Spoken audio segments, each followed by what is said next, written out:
All right, Black Box Radio. We are in the box. It is the bbR Tech Check. So I'm very excited about this conversation tonight. Technology is everything. So I'm so excited for this. I'm Queen. I'm a host at Black Box Radio. We are a multimedia platform illustrating Black excellence. Let me say that again. We are a multimedia platform illustrating Black excellence.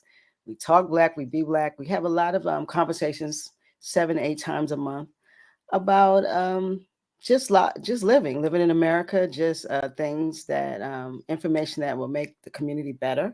So we encourage you guys to like, subscribe, check out our website, Black Box Radio at radio.com, and our email, blackboxradio@gmail.com. Drop us something. Talk to us. So I want to tonight.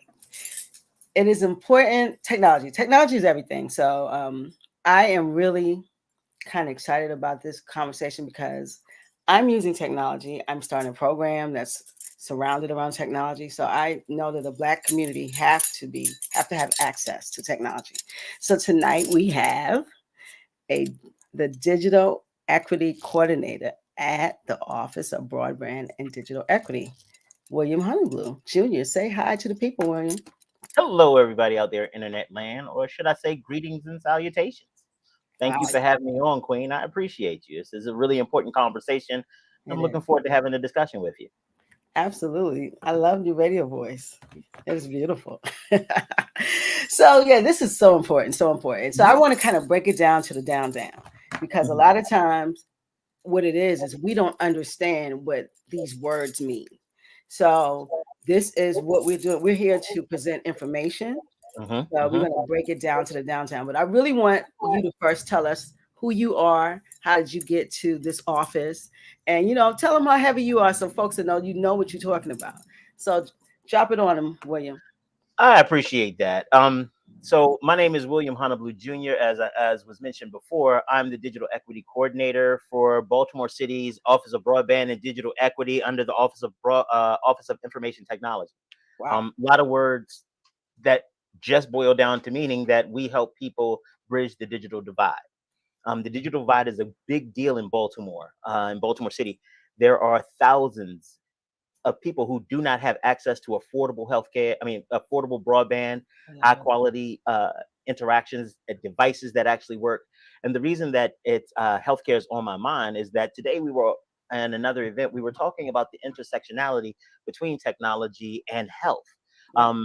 I know during the pandemic, as I started to feel the anxiety and the pressure, if it was not for the little camera at the top of the top of my computer and the broadband that I had, I would have had to have a very different set of outcomes, or I may have had a very different set of outcomes because I wouldn't have been able to get the support that I needed. And I just want to use myself as an example in this space.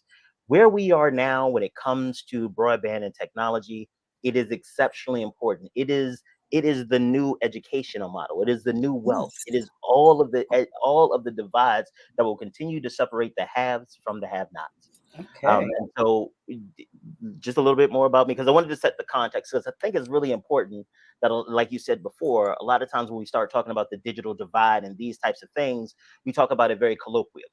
Is this Yep. concept that we all know, and it's like, oh, this is what we need to do, and everybody has a sense of what it is. We need to move away from that. We need to get down to very specifics, brass tacks about how we are going to make investments in digital equity and inclusion.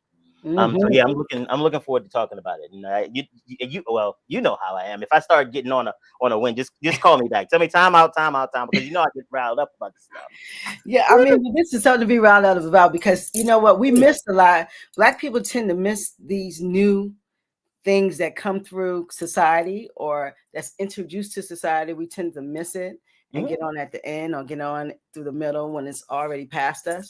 So Well, technology is a new instrument. mhm. It's about 20 years old. We really got to understand it and understand how to access it and how to apply it and just what it is and the power of it. Absolutely. And as we're talking about technology, we're really focused on the digital ecosystem right now. But to the point that you made about Black people missing it, and I really wanted to to make sure that we put the onus where it belongs. In many cases, Black people didn't miss the technological trends. In many cases, those trends were hidden. The insights and investments, and even when Black people contributed to the enrichments or the developments of technology, those contributions were hidden in history. When you think about even the history of things like the monkey wrench, from what I understand, it was called the monkey wrench because a Black man invented it. Now, again, that is technology. Think about that changed plumbing. And as to your point, as we are looking at the digital ecosystem, these opportunities still exist. That's where we are right now. We are at the invention of the wrench. We are at the understanding how things work and being able to build on them. That's where we are right now. That's It's not about the future. Exactly. It is now. It's now. And we have to be a part of it. We need to understand it. And so that's why these conversations are important, because folks say, well, I get on my phone, but your phone is definitely a smartphone, but you have to know how to leverage it in so many different ways. It could, it could be a power pack. You got to even knowing what to buy for your capabilities of what you want to do when it comes to business wise. Am I right, Honablew? Absolutely. One of the things that I can't say people don't think about, but we've been bringing greater attention to, is how some of our decisions around cost effectiveness really drive discrimination and segregation. In this case, we're talking digitally.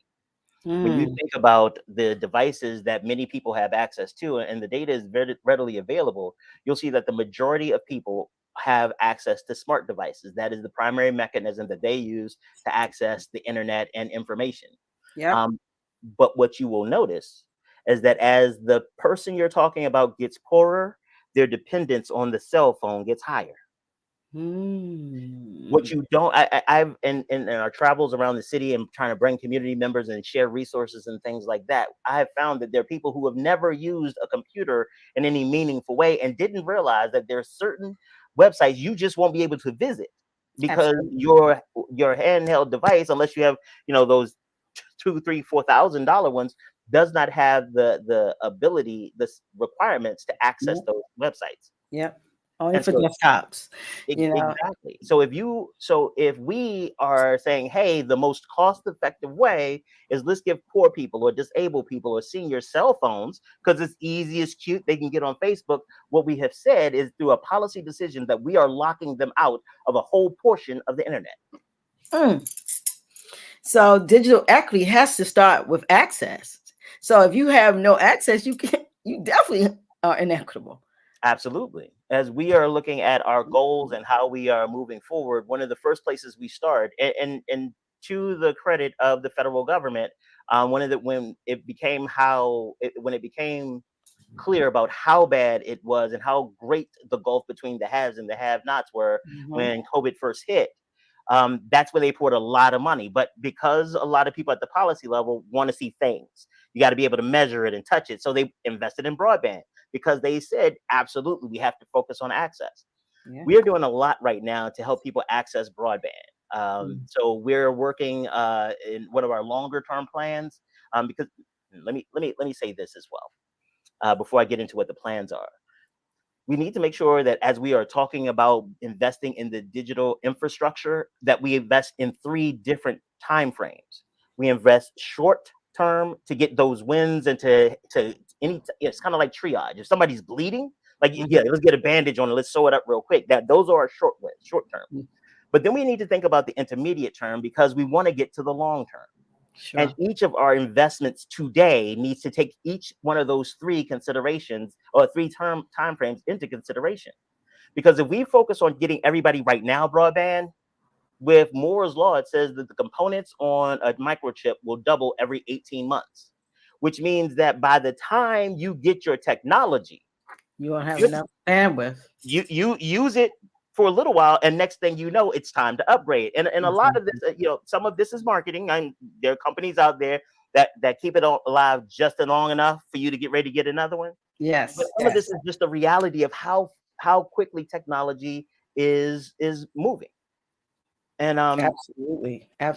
And if we are in our planning and our thinking, if we're not thinking about broadband in the right now, in the intermediate, and in the long term, we need to stop. We need to be clear that we are saying as a policy decision that there is going to be a gulf and we're okay with it. We'll catch up to it. Mm. Okay, so let's kind of spin back because a lot of times folks don't even know what is broadband, so folks can understand what we're talking about. I appreciate that, because this comes up so often where people like me who kind of do this, and I'm reading about this and writing about it and speaking about it every day, forget that some of these words um, are used imprecisely. Mm-hmm. So like broadband. When I was talking to a community member one day and I was talking about the value of broadband, and she said, well, I don't understand why you're focused so much on broadband instead of talking about Wi-Fi. What she didn't understand is that under the broadband is the broad concept of all of these wired and wired, satellite, and all of these types of ways to connect to the internet. That's the broadband. It's Mm-hmm. if you think about broadband, if you think about it this way, anything that's not dial up is broadband. Yeah. So that's what, when we talk about broadband, all of that comes underneath that. But Mm-hmm. under broadband, there's like fiber connections, there's satellite connections, cable connections, and all of these different types of connections, Mm-hmm. including Wi-Fi. Yeah. And just like anything else along the Wi-Fi continuum, you have garbage Wi-Fi that is just enough for you to say you have some, and then you have Wi-Fi that is virtually indistinguishable from some of the wired mechanisms or some of the wired methodologies. And Mm. the, and one of the things that our office is looking forward to doing in the intermediate, well, actually more short term, is to start convening these conversations around the community so that everybody can be on at least the same page with the vocabulary. At least that. Yes. At Let's, least. if nothing else, let's start on the same page with the vocabulary. One of the other ways that we're doing this is that we have what we call the Fiscal 24 Digital Equity Framework. Mm-hmm. The digital equity framework is specifically designed for policymakers, advocates, legislators, those types of people, to help people understand the thinking that Baltimore City utilizes in making its digital ecosystem investments. So it's a really important distinction, because this framework is designed to help us think. So if somebody comes with a great proposal or comes with a proposal, we can compare it to the framework and say, well, we are planning to invest here, and this is why. So when we're trying to make sure that we can all be on the same page, because if the thinking doesn't change, the behavior can't change, and we need to change our thinking when it comes to equity and inclusion. Hmm. That is boss. So, man, so you have these next level thoughts. I love it. So we heard about broadband. Mhm. So let's break down, since you're in the application of this digital equity. Mhm. What is digital equity? So digital equity is the condition where people have the resources that are necessary for them to achieve their potential, not my potential, not what I think their potential should be, but their potential. Mm-hmm. One of the things that our office is very, very clear on is that we don't talk about accessing devices, digital skills and learning support, or broadband just so you can be better at a thing, not just so you can be a better employee or a better student. The social and the emotional portions of our lives are the predominant parts. You should be using broadband for those. We don't get that, oh, why are you just watching videos? Watch a video. If it wasn't for cat videos, I can't tell you how many nights I wouldn't have fallen asleep. So it is that kind of thing. And we want to make sure that as we are providing resources to people, that we don't require a level of discipline for people who do not have resources, that we do not hold the people who do have resources to. And an example of that we found in the community, there was one man who had a laptop. He hasn't been able to use it. I think he said ended up getting him a cord, but he had lost his power cord months before that, and he hadn't been able to use his laptop since. And I was like, so what's wrong? Is it broken? He's like, no, I just don't have a power cord. Like, let's go get you a power cord. But on his fixed income, that wasn't even an option for him. He didn't know where to get it, which one to get. Do you get it on Amazon, or do you? He was just happy with the laptop. And okay, and here's some transparency. I Yeah. lose all my cords. I have so many cords to so many devices all around because I keep losing them. Yeah. I'm never without my. I lost my laptop cord. Okay, so maybe don't tell my bosses this, but I lost my job laptop cord like 3 months ago. I bought an interim one. I found it. I found it though, but I lost it. Like, that's real. But because I have resources, I was not left without my device. Yes. And Yes. so if we are going to talk about equity and Yeah. inclusion, those are the types of things we need to take a look at. Not just, do they have a device? Look, we gave them a device. Do they have internet access? We gave them internet access. Look how wonderful we are by doing that. No, it's and bringing their voices to the table. So it's not us as bureaucrats trying to figure out what the community wants and trying to provide it. It is the community telling us as bureaucrats what they want and us providing that. Love that. Love that. Okay, so we got broadband in, we got digital equity. All right. So when you build these systems, because a lot of people don't know, like, why don't I have great internet? So is that systematically?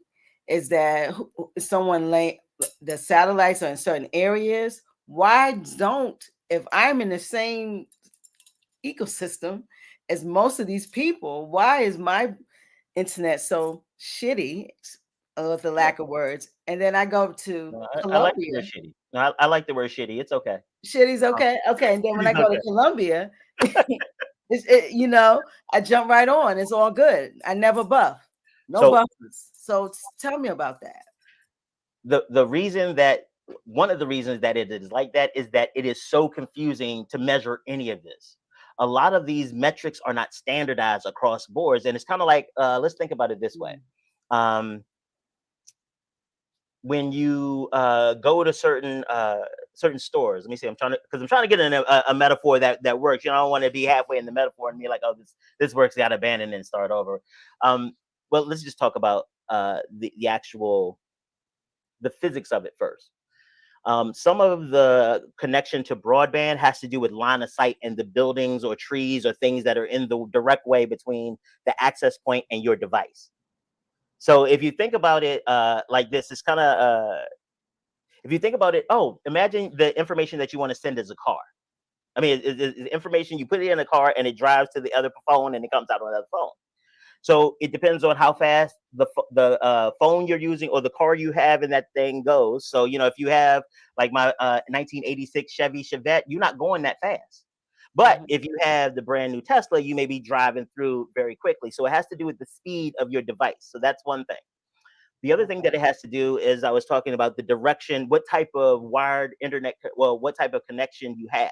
So if you have a connection to hmm, so if you have a connection, if your device only goes up to 4G, oh, better. See, I knew this was going to happen. I came up with a better metaphor. All right. Let's start over. Okay. You're funny.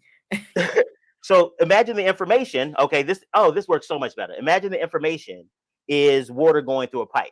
So you send a text message, that's the water, and it goes through all. I mean, you send an email, it goes in, and it all the way through to the other device. So sink to sink. Okay, with source to sink.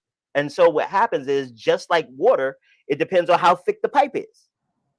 So if I'm sending you a big file and you only have like a water hose of bandwidth, well, it's going to be slow because I'm trying to get that much water through that little hole. That's the same way that broadband works. And so some of it has to do with the juncture points. So if you have a big pipe here and a big pipe here, but a little tiny juncture between it, well, it's going to be slower. Okay. Um, So so that's it runs in pipes too. yes. That's why I said I wish I had the pipe metaphor before we started, but because it Those works so much cables. better. So as you think about the different things, so it depends on how much pressure your sink has. So what kind of device you have? Do you have 4G or do you have 5G? Okay. Depends on how much water you're sending. If you're sending like a couple of trickles to get to somebody, that's one thing. But if I'm sending you, 30 gallons, it's going to be different. That's why businesses tend to use broadband that customers or residential customers don't use, because they're sending like 30 gallons instead of just your quart when you're sending somebody that information difference. Mhm. Additionally, it's a lot more it's a lot depends on like what you're pushing through. So hot water goes through pipes faster than cold water does. So it depends on what type of data. So all of these things get taken into consideration. And that's why one of the programs that we're looking to do is to where we bring all of the provide internet service providers together and some advocates, and just have a conversation about how much broadband, how much internet do you need? Like how much? Like what do you need? Because I'll tell you, like the digital divide is very real to me. In my neighborhood, wherever they put the 5G towers, the nodal point is my house. What that means is that if you go 2 doors to the left, you get great reception. If you go 2 doors to the right, you get great reception. If you go into my alley, you get great reception. But in my house, I have to go to the basement, to all the way to the back wall to get decent reception. And some of that has to do just with the physical layout of the community.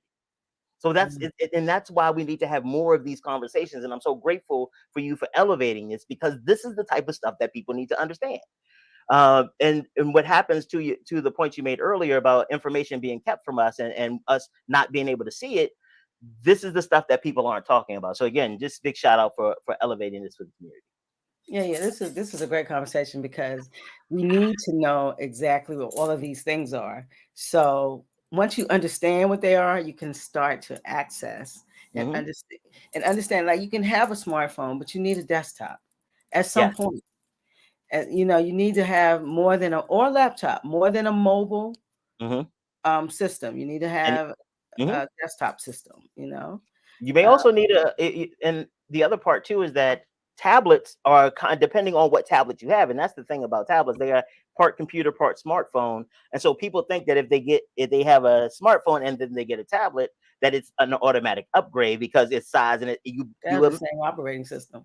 most of them not only have the same operating system, but in many cases the actual phone has more capacity than the Yeah, no, tablet does. exactly. And so again, to your point, we need to make sure that we are communicating with the community about what things really mean, because Yeah, not taking anything from anybody, but companies are here to make money. Like yeah, that's what they're here for, and not knocking them for it. We created them and allow them to stay so that they can make money. They exactly. are not our friends. They are to do a job, and their job is to make money. And our job is to make sure that we protect each other. Give them the money that they deserve. Absolutely. Not even negating anybody making money. I want you to have it. But I'm not going to sacrifice. What do they say? I'm not going to set myself on fire so you can stay warm. You better know it. I love that. So okay, so now we got some definitions going. Mhm. Okay, so people should understand a little more of where we're going because it's Okay. very important that we stack up what it is. All right, so now digital equity Hmm. when it comes to Baltimore City in this office. If this office is present, there must be an issue. Oh, yeah. So yeah, so let's hear a little about why you would need an office of broadband and digital equity in Baltimore City, and what are the issues that present for the Black community? So the issues about broadband and digital equity in Baltimore City are, some of them are counterintuitive. Some are the ones that you already know should be happening because of the disinvestment in infrastructure in Baltimore over the years, and the lack of effective or adequate funding um, for basic digital infrastructure. Remember, until the pandemic, this is brand new. This is only year Mhm. 3 that we're thinking this way. And that's why I want to Mhm. make sure everybody thinks about it. Think about how many of you all, how often did you all use Zoom? You would help.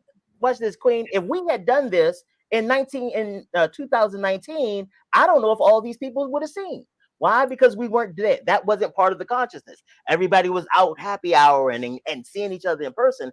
But once things change, we have made all of this, and don't forget that. We have made all of these games, this access, these formats, learning these platforms. All of this has happened in about 3 years. So while there is a long way to go, and it's not time for anybody to rest on our laurels at all, but I want to make sure that people understand that there is work to be done. So especially There's if you're new work to to the be done. conversation, don't come to new to the conversation being disrespectful like people haven't already been out here doing it. You Because better know it. we will have words. You Guarantee will, you will have you will get these hands.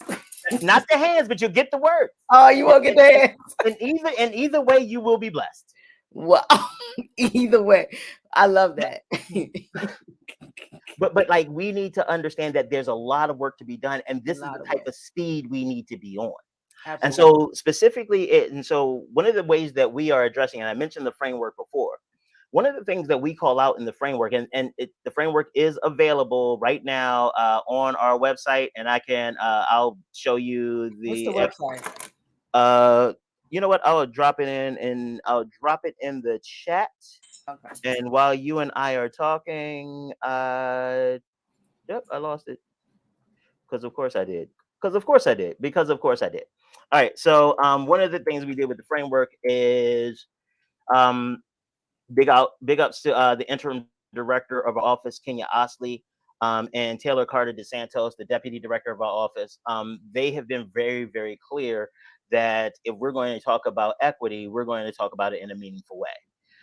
So one of the things that we did is that we called out the equity, what we call it the equity context. The equity context is in our estimation and in the conversations and input we've received from the community members. The let me put this in here. Um, well, that's what we're looking at, the context first, the context in which equity has to be discussed. Um, One of the things we recognize is that as an institution, Baltimore City has done harm to certain communities. That's not hyperbole. That's not advocacy. I mean, it literally is a statement of fact. That's The fair. literature is replete Hmm. with structured, unstructured, formal, and informal systemic targeting of the Black community. That's just it.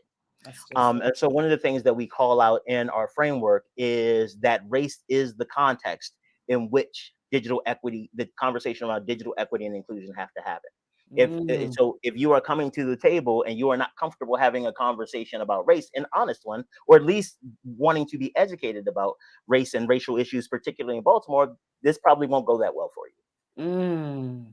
The next thing we do is that we started recognizing that what we are in essence creating is a safety net, a place Mm. where people who do not have resources and are falling off the edge of the digital divide can be caught and can be helped to the other side. That's the other part. We're not trying to keep people in the safety net.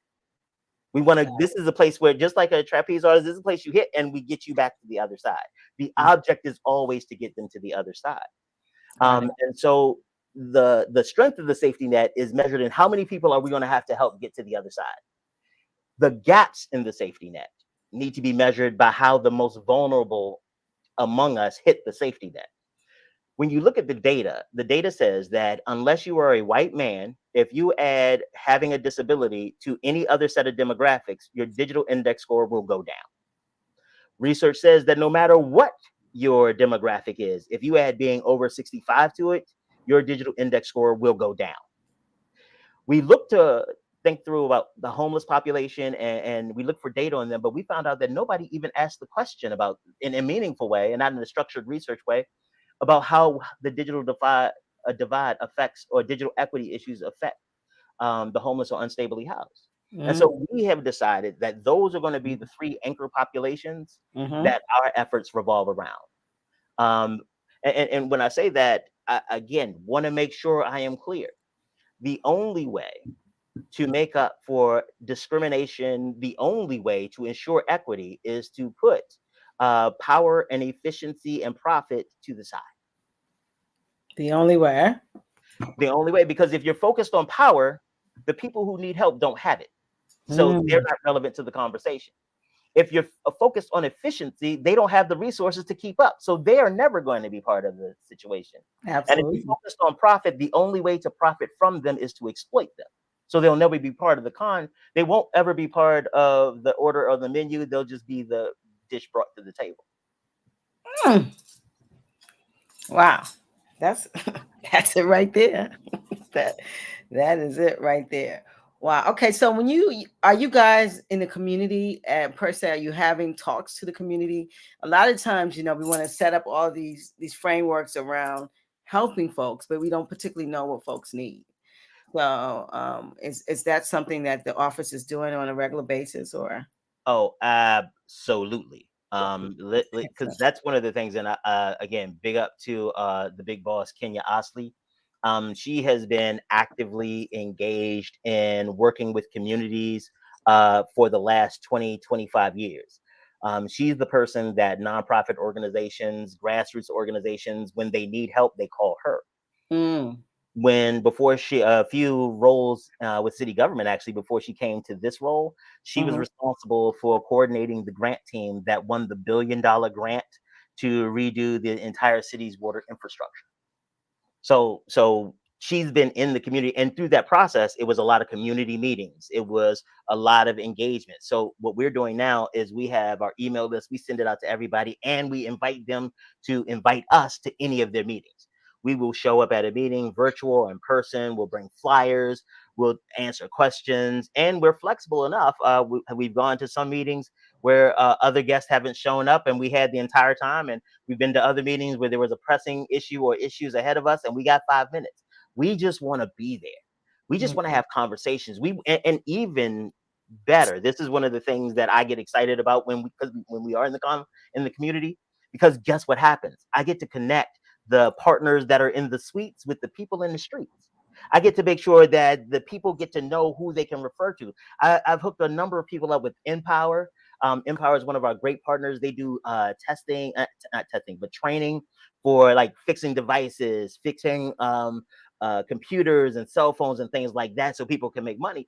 Actually, they went over to the Housing Authority of Baltimore City and the Gilmore property, and not only were helping residents fix their phones and their tablets, they took care of the entire HABC computer lab for the residents. Like, that's the type of people that I get to introduce community members to. PCs for People, they get computers from large institutions who pass their life cycle, and they train people to refurbish them, and then they sell them back. And sometimes they have programs where they give them for free. Like, all of these things are out here, and the more we get an opportunity to go and find out what it is, because I don't like it when people put together these big lists and just send them out and say, hey, pick whatever you need, because there's an issue around fit, especially when we're dealing with communities that have been traumatized over and over by the same people who told them that they came here to help. Hi, my name is William. I'm from the government, and I'm here to help. Yep. And they have, I mean, I've been on the other side of this, where we have a partner come in and there's money available, and we have all these plans, we start working, things start going, and then the money runs out and they go, goodbye. See ya. And again, not knocking them, because this is my community, but we are looking to be real partners. And again, not trying to be excused from the harm that we have caused. Call us out on it, but also be clear that there are things that we can remediate, and there are things that we can't. And we will acknowledge the ones that we can't, but we want to move and to work with you on the ones that we can't. And again, not trying to say the ones that we can't just because we don't want to talk about them. No. I know our office is committed to having the hard conversations, because that's what it requires. The easy is what got us here.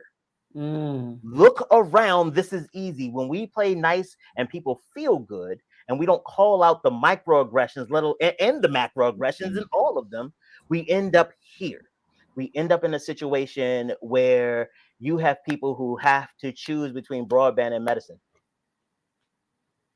I need to keep the broadband on for the kids, or I need to buy this. We have people who will have never known the full access of the internet because they've never had a device that could. And we have people who don't have the skills necessary to even access it if you gave them that. And what happens often, and this is one of the things we are very committed to ensuring doesn't happen, is we gaslight vulnerable communities. We put the responsibility on them for cleaning up problems that we caused. The inequities that exist now, whether we're talking about the digital divide or we're talking about in general, they are a result of the work that we have done. And let's be clear, I understand it wasn't me. I just started working here in September. But my email address ends in @baltimorecity.gov, that I am as much the person who put a ticket on your car, as the person you see down at Able Woman, as the person who's trying to get you grant money through the Digital Equity Fund. We are all the city, and we have varying degrees of skill and things like that, but we all need to be held accountable. We all need to be transparent, hell, at least translucent about what's really going on. I love it. Okay, so I like what you guys are saying. I like that you are changing the way you're doing things. You're getting a lot of community input. You're showing up. What should the community expect from this office, per se? What is you guys' deliverables for the Black community, and us having access and understanding what access means and the power of technology? All right, so I'm dropping in the chat, if you could share that with the viewers. This is a link to our digital equity fund. We've launched because I'm not launching nothing. I am low on the totem pole, so I don't launch things. Mayor Scott and the director launched the Digital Equity Fund, and the design of the Digital Equity Fund is to address many of the issues that you're talking about. Is in our first foray out. What we're doing is that we're structuring it from 5,000 to 75,000, looking at education, outreach, planning, and implementation planning, because we recognize that some of these conversations have been had by certain partners or in certain niche groups, and then there's certain people who are just brand new to the conversation altogether. So what we're trying to do is to create a continuum. So again, inclusion, that you might be an organization that's been doing digital equity stuff before because now it's before the pandemic. I was on this before the pandemic. Like that might have been you. So you may be in the larger side. You may already have some programs done. You may have some traction, and you need some help scaling or something like that. So you may fall in the larger one. You may be a small organization that says, "Hey, my church group or my community association, we want to teach our members to all learn how to use Zoom and how to." Oh, you know what? If somebody could teach my mama how to use Waves without getting scared about which way the lady, why is she taking me back here? This is not the way the Google lady takes me. But like that's a very real conversation, and some of it is just getting people comfortable with technology. Exactly. So we have the entire range up to, because we don't believe that anybody who is ready for implementation money at this point is like it wouldn't be fair to everybody in the digital ecosystem to really launch the implementation piece right now. So we're saving that to give people an opportunity to kind of test their mettle and to really see what actually works. Because again, nobody's done this before. Remember, we have never done this before. There's never been this much money. There's never been this much focus. There's never been this many conversations. We've never had this digital platform like this before. This is a magical time. Everything we're doing is brand new, and we don't even, and we get so used to things so quickly, but we do not fully access it or apply it because things just keep moving. But what happened, what I wanted to say is, for us to get to this in 3 years, we had to have a global pandemic.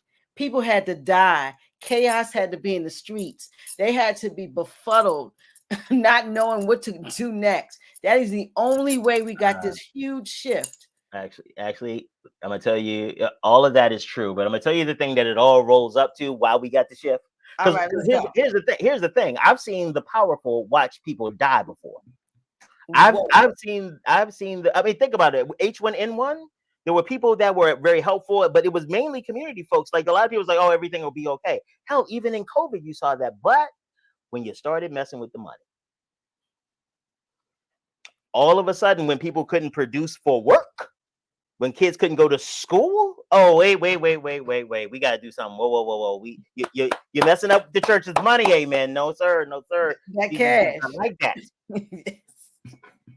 But that's why I'm saying, making sure that as we are having these conversations, we anchor it into the real reason we're here. It wasn't like there was this global conscious and awakening. It was that the people in control saw that their money getting tight. And they was like, oh, no. And even worse, they worried about what would happen if people realized they didn't have to work, or all the stuff that you've been gassed up. You can't work from home. That'll never work. Like, you won't be productive and the company will close down. And then all of a sudden, they had to do it. Because watch this. I remember back in 2011, I had asked an employer about if I could work remotely 2 days a week. They were like, "Oh no, employees could never do that." The entire office is still remote right now. That's what I'm telling you. That is the way to go. You didn't even ask me about my personal life. I'm going to share all my business. I apologize. I get excited about this. Go ahead. But I'm just trying to tell you that this is what has to happen for us to have these cosmetic, these shifts in society, these cosmic shifts. Like society has just shifted and turned a corner, and we got to turn the corner with it. And part of that is technology. Technology continues to push the envelope, it continues to push the conversation, and everything we say and do is being digitized. Everything. You can't go into an industry when you buy food. Whatever you do is digitization present. It is the way we live. It's what we consume. We got to be part of it. I remember a few years ago, the joke used to. It's a few years, so funny when you say a few years and then you actually start counting how far back. It's like, oh no, I'm older than I thought I was. Okay, when people used to joke about at least you'll always have a job at McDonald's taking orders and flipping burgers. Hmm. Our entire society has changed. That's not even true. That's I, not I, even true. they have the machine, and I got to be honest. I like the machines because I have anxiety. So just going and talking to random people, that's a lot. Oh, they So I got can walk. machines? They have machines. You go and touch the pictures and you put in your card and gives you a receipt and you stand there just like they do at Royal Farms. What? Yes. I And had and, no idea. and if and part of the larger challenge that we face when we talk about equity and inclusion is that we stick to an exclusively American context in most of our conversations. A lot Mm, of the stuff that we're talking about right now isn't even problems in this way in other countries. yeah. Some of that is my opinion, and this is not does not represent the Scott administration or any place else, but it is because that in many of these other communities, they see their fellow community members as community members, not others. Yes. Not like, oh, those people from down there, or like See, that's a message right there, that your isms keeps you in a box too. That absolutely. you have to be very careful about what you set up for other people, because you're thinking that they might overtake you, or that they are not worthy, or whatever it is that you're thinking, that you should get this and someone else should get this, than to let everyone access it. That is It is where we have a bad society, because we have all these issues with isms in this society. it is amazing to me to hear that I've heard very staunch and militant pro-black people go on what if you had changed the word black to trans would have sounded like it was coming out of the mouth of someone in the KKK. And so not even recognize that even in the use of the same arguments of oppressors, you are just perpetuating your own oppression. We're Like if becoming I can make a legitimate argument that trans people shouldn't have rights because of XYZ, when a person can just say I shouldn't have rights because of XYZ, I get caught by my own logic. mm-hmm. The challenge is that when you're in power, if you look at this, when you're in power, logic and the rules tend not to be as governing. Mm. You have the ability to if you have the power of the speech and debate clause. So if you make it to Congress and in the course of your job, you can literally say whatever, just about whatever you want and have no consequences. If I said slightly the wrong thing on this show today, I can be sued. So there is a large difference between what the powerful have access to and what everybody else has access to. So as Mm. we start thinking about how to serve the interest of equity and inclusion, we need to start having big and meaningful conversations about who is benefiting from the digital divide. And let me be clear, I don't want to have those types of conversations so that we can find somebody to beat up on. Because the other part about beating up on the people who are benefiting from the digital divide, our communities are malnourished and not strong enough to win. So we need to find out what is it, how do we negotiate with the powers that be, and being clear that this isn't a Stakeholders. negotiation, huh? Yeah, how do we negotiate with the stakeholders, the people who are actually getting? Right. And the way that we do it is that we make sure, as we talked about earlier, and I think this was before the show, we talk about how people have information. How if you when you shine light on something, when you're transparent, lies can't hide under light. I mean, they Yeah, can't hide under light. Now they exist. Now we've not seen anything in the last 2 years. We see that you can expose, you can put as much light on a lie as you want, and there are still some people who will hold on to it. Now that's a whole nother conversation you and I need yeah. to have offline That's about. called ignorance. But That's a whole new movement. That's right. called ignorance. Well, But actually, let me just so this is what I want to talk to you about. I want to see if we can do another show on a different topic. But what I want to talk about in that show is this. I've been thinking about this idea that if we take a look at the relationship between the powerful and the rest of us, it starts to look more like a dysfunctional and abusive family.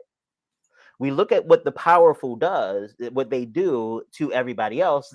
It is the division. When you have an abusive parent, it's like, oh, you're my favorite. I don't know why you can't be more like him, and why are you like your brother? Why aren't you like more like your father? Like all of those things are designed to keep all the siblings fighting amongst each other, and that's who we are. Yeah. I remember Martin Luther King. Well, he had made a point in his letters from the Birmingham jail was that and I use it with dollars. A white person making $30,000 a year and a black person making $30,000 a year have more in common than either one of their compatriots who make 300,000 a year. Mm. At that point, you all aren't even eating the same food. Yeah. And technically, in some cases, you're not even breathing the same air because in their house, they have HEPA filters and plants and stuff like that. You got a fan, not the same. Not the same. Wow. Access is it's everything, even when you have resources. It's the Which first thing. it is. Because after I give you access, I need to teach you how to use it. There we go. And so that's why when we focus on broadband, getting you access to broadband and devices so you can get on it, then the third thing that we're on is getting you the skills necessary so that you can actually take advantage of it and transform your life in the way that it needs to. Because what we don't want to be is accidental enablers. I know you've Mm. had shows that touched on that concept before, where people trying to help people, all of a sudden, you end up being their support system, and not just support system, but now they're draining you, and they can't get better because you're stuck in this cycle. If we Yeah. just look at access, if we look at access, then we're ignoring most people. If we look at access and devices, we're getting a larger. This probably people under the bell curve, but we're not actually helping them transform their lives. That's good Mm. for a press release. That's good for a photo op. But if you are talking about true transformation, we have got to increase the knowledge of the people on how, not just how to do it the way I want them to do it. Make sure you know how to go to the city's website. No. What websites do you want to go to? How do you Mhm. navigate through those safely? Where Yeah. do you get your information from? Not telling you where to get it from, but this is how we assess information. So if you get some from here, this is just what you look for. If it has this, cool. If it doesn't, you may want to question it, because it's not about being paternalistic to the community. It's not about standing in locus parentis and we shall tell you what you need to do because I have a master's in business administration and a degree in law and a degree in political science, and I've been working for 30 years, so I know better for you. No, I don't have to live with you. One of the great things that I think we've done under Kenya's leadership is the creation of our framework work group. Our framework work group has like some real heavy hitters on it. And I use two examples to talk about how we focus on inclusion. Mm. One of the members of our framework work group is Dr. John Horrigan. Dr. Horrigan is literally one of the world's foremost experts on digital inclusion and equity and how it all works and the science and statistics behind it. It's a lot of. I've read several of his articles, and they do a really good job of even humanizing it in the statistics. It provides a human capacity and a human look at it. Mhm. It is in as much as I am happy to have Dr. Horrigan in the work group, I am equally happy to have Ashley Tate. Ashley Tate is a young woman I met through a program called Fosterpreneur, and they teach alumni of the foster care system how to start and build their businesses. Mm. Ashley has been a victim of human trafficking.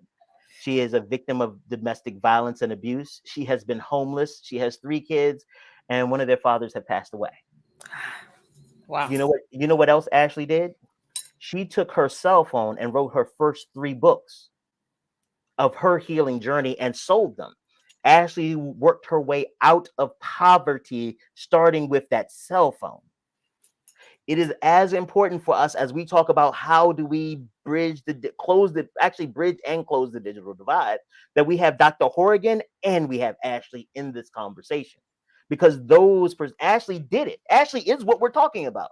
Ashley is the vulnerable resident, the person who that had the gumption and the guts to really do it. She's who we're talking about. So let's use her as a model so we can build and empower other people in our communities. That's amazing. I love Ashley's story. I would like to tell it. Oh, absolutely. Make sure you holler at me. I'll give her hook y'all up. Yeah, She's yeah, yeah. I'm gonna holler at you. everything else. Oh, wait, I'm sorry. That's just how she got started. So if we're gonna talk about Ashley Oh, just a yeah. second, because one of the things I really try to do is I shout out great people, because it's doing the work is rough. And so Ashley, not only she worked herself out of poverty, and has started a program for abused women and helping them find their healing journey. Like Mm. how do you prepare for therapy? What to kind of expect, and not from the clinical perspective, from the victim's perspective. How Yeah. do you? And one of the things that I heard her say to a young woman, and it was amazing.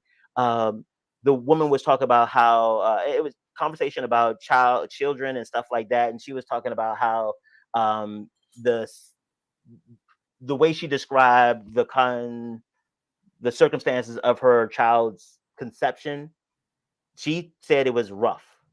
It wasn't. And to watch her really help this woman understand that she was raped, like that is what happened, and not just do that, but then help her get connected, help her understand, and be a support for her along the way. So yeah, I love talking about Ashley. So yeah, I'm gonna make sure I hook y'all up later. Yeah, Ashley's amazing, and that's the type of stories we love to talk about. But let me ask you also with the chat before we move on. Mhm. Is the first one is what? Because you have two links here, and I don't really know which one came Oh, I'm as. sorry. The first one is the framework, I think. Yeah, the first one is the framework, and the second one is the wait, let me make sure. I'm about to lie to you. The first one is the framework to. No, the first one, I'm sorry, the first one is the civic fund, the digital equity fund. Okay. And the second one is the framework. Well, let me just click it and see what happens. Yep, the second one is the digital equity fund. The second one is. Yeah, I'm sorry, it's the second one that's the digital equity And the fund. first one is the The framework. framework. Yeah, the framework is the document that we're using to guide the thinking about digital equity and what it looks like and stuff like that. Okay. How we think about it. Oh, yeah, that the framework meeting. Let me see if I can find you the actual document. That'll work. Yeah, so I'll find the document. So and I'll put the notes on this one because again, we are putting this out far and wide. Framework.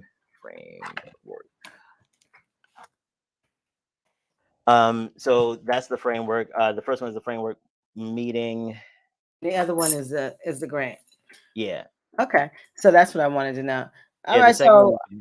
So I love how we kind of went through just the definitions Mhm, and also hearing what the office is doing or want to do and some of the things that you guys are leading to do. mhm, So as you know, in the Black community, this really is big for us because yes.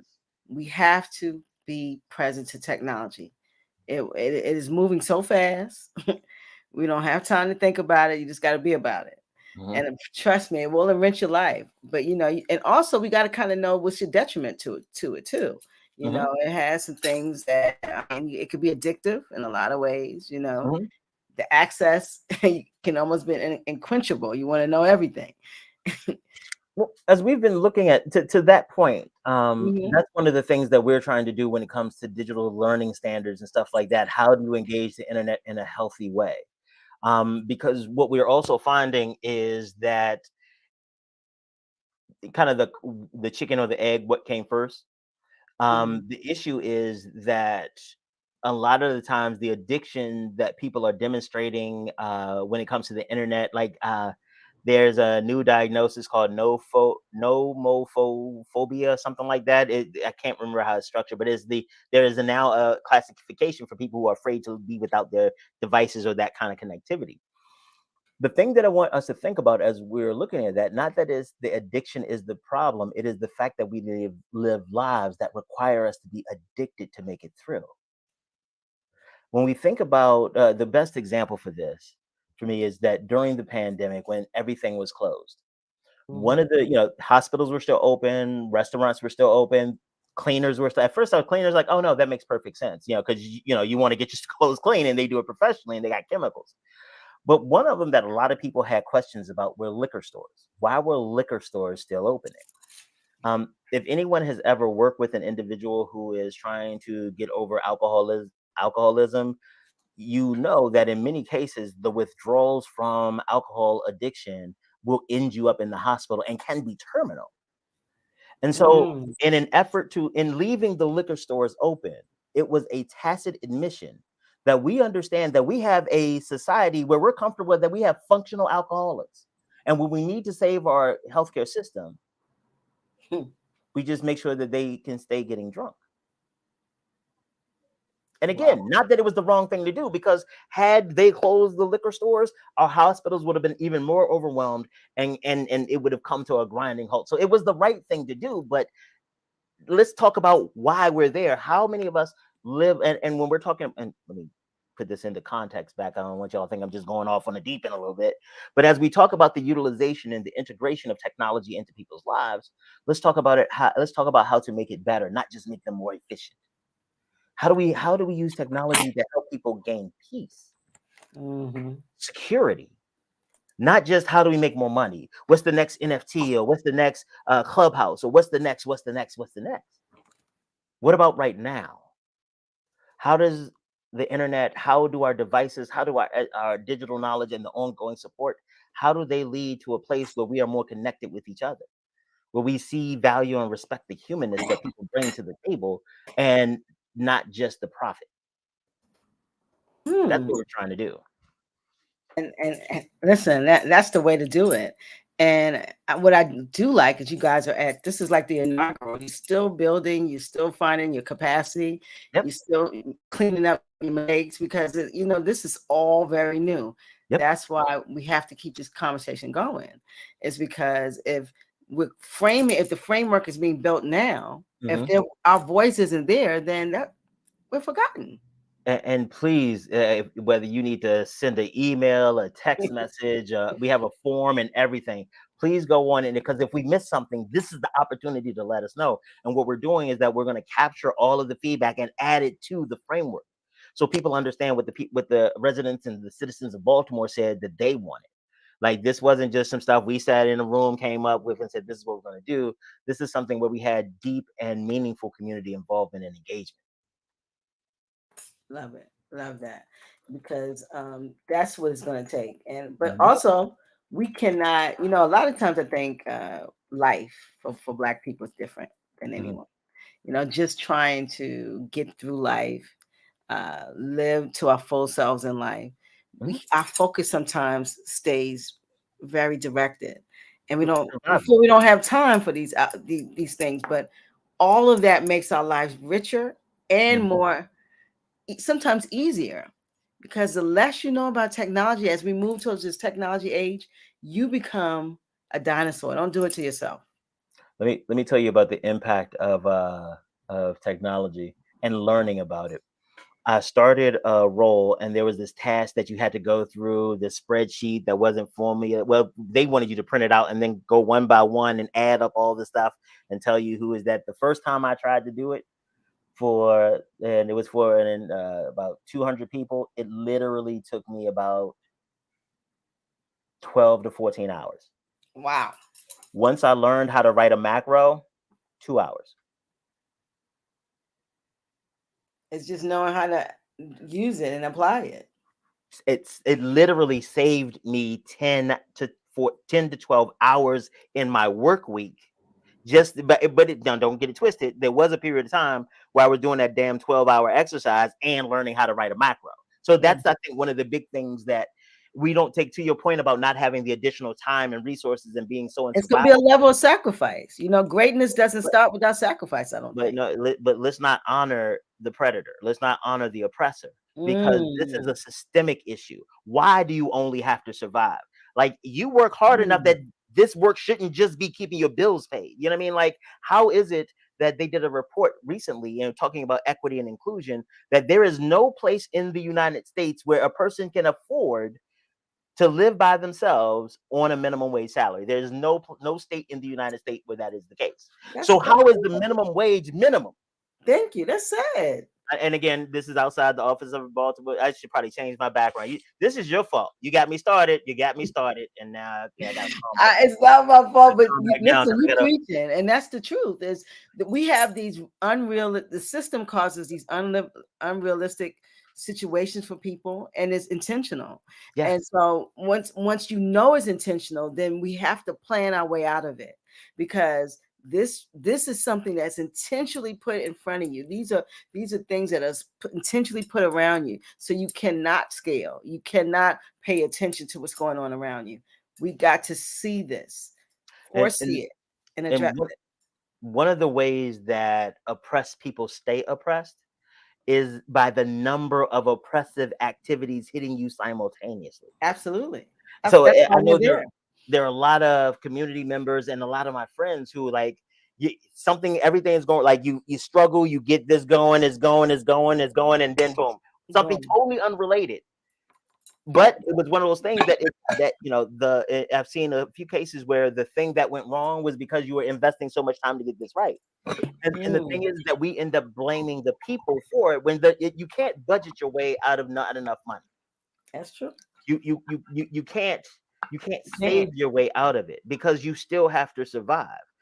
When we true. stop being comfortable, when we stop being comfortable saying that you don't deserve to eat unless you are a productive citizen, you Mm, don't deserve to be safe unless you are a productive citizen, you don't deserve to be healthy unless you're a productive citizen, until we get tired or disquieted enough to stop saying that, we will always be chasing equity and inclusion. oh, that's a big statement right there, bro. But that's true. We have not identified that we really are, the system is the problem. And then if we don't undo the system or put some policy in place, that's why these multi-systems work. Like we got to have the digital equity, but we got to have politicians that are listening and that are empathetic, that Mhm, might have the same live experiences. So we got to understand that not only do inclusion mean this office, but it means voting. It mhm, means mhm, cultivating politicians. It means having educators that mhm. understand that technology, and that they would and actually invest in themselves to know the technology so they can teach it. I mean, it takes so many things to get us here. If everybody does their part, But to you the know what I point, mean? though, is that Okay. we need to take and that's what I was saying about the elevated look at the system, Yes. because when you look at the system is organized. Very. They have various the system and those who are benefiting from the systems, whether we're talking about digital equity, food insecurity, or what have you. Yeah. Their interests are aligned, so their activities are coordinated, even if they're not talking to each other.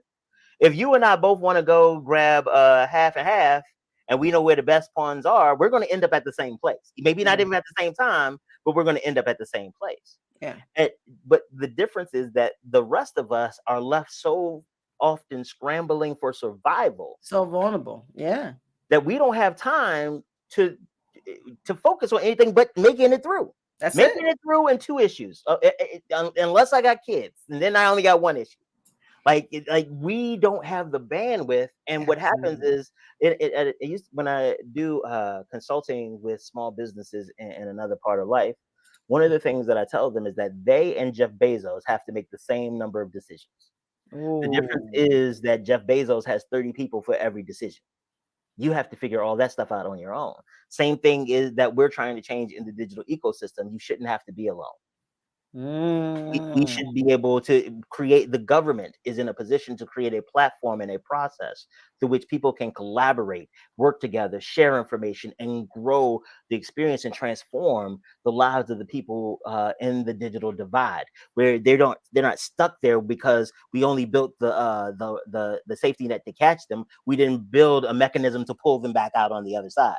We was just mm. tired of seeing them fall to their death, so we wanted to feel good and just put a safety net. No, No. with the I ones love we can stop from falling off the cliff, that's the short term. We stop you from falling off the digital divide into the digital divide. The ones who are currently falling, we use the safety net to catch them and make sure they don't at the bottom. And then we ensure for those who are already there that we have a mechanism that pulls them back out and bridges them on the side of their potential. I'm okay. sorry, the side of their actualization, because I'm tired of us talking about the potential in community. Let's Absolutely. actualize it. Actualize it. Exactly. Listen, this has been a great conversation. You've been here an hour. I can't believe Oh, it. whoa. You Yeah. I know you mean, be talking, boy. I love this conversation because I mean it's in my being transparent.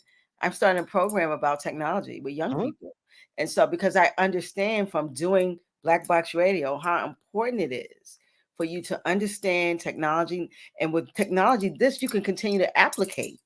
Mhm. Just knowing how to do certain things when it comes to just podcasting, you know. So Absolutely. it's this is really dear to my heart. We got to keep it up. The tech chat. Absolutely. Yeah, we got to have this tech time, and I'm going to have you guys back. Okay. We're going to continue to talk about what you're doing in Baltimore, and I'm kind of watching as we close this Scott administration, Mhm. because the process with what I hate with politics and they play with people's lives is once he leaves, and if someone doesn't, if it's not him again, or if it is him again, do we continue funding So these type of entities, like these type of offices? Because now it's so urgent, because what they saw, it's going to wear off in 2 more years. You know, and we get more used to being COVID being everything, no big deal.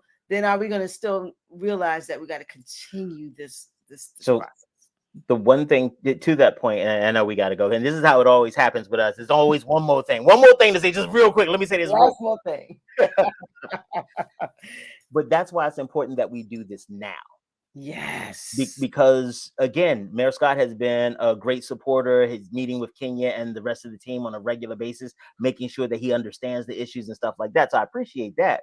Yes. But again, I have no idea what's going to happen in the next 2 years. I tell you what, 5 years ago, I never would have projected this. So we have right now, that's what we know. We know we have millions of dollars right now. Right now. We know we have institutional will right now. We know we have a leadership that is going to support our efforts That's to amendable. digital. Yes. Right. We know that right now. We can't, let's not plan. We gotta stay in the now. And that's what I'm trying to I want you to hear that. Urgency, guys. This is what we have now. We've never had it before. Pick up, learn up, turn up. Check out the Office of Broadband and Digital Equity. We got to know what they're doing, because it's not just for a splat, it's for you. It is how we're going to build ourselves and build our communities. Our communities have to be 21st century entities. They have to be, if they want to compete. You can't say I want to be out here and you can't get on the internet.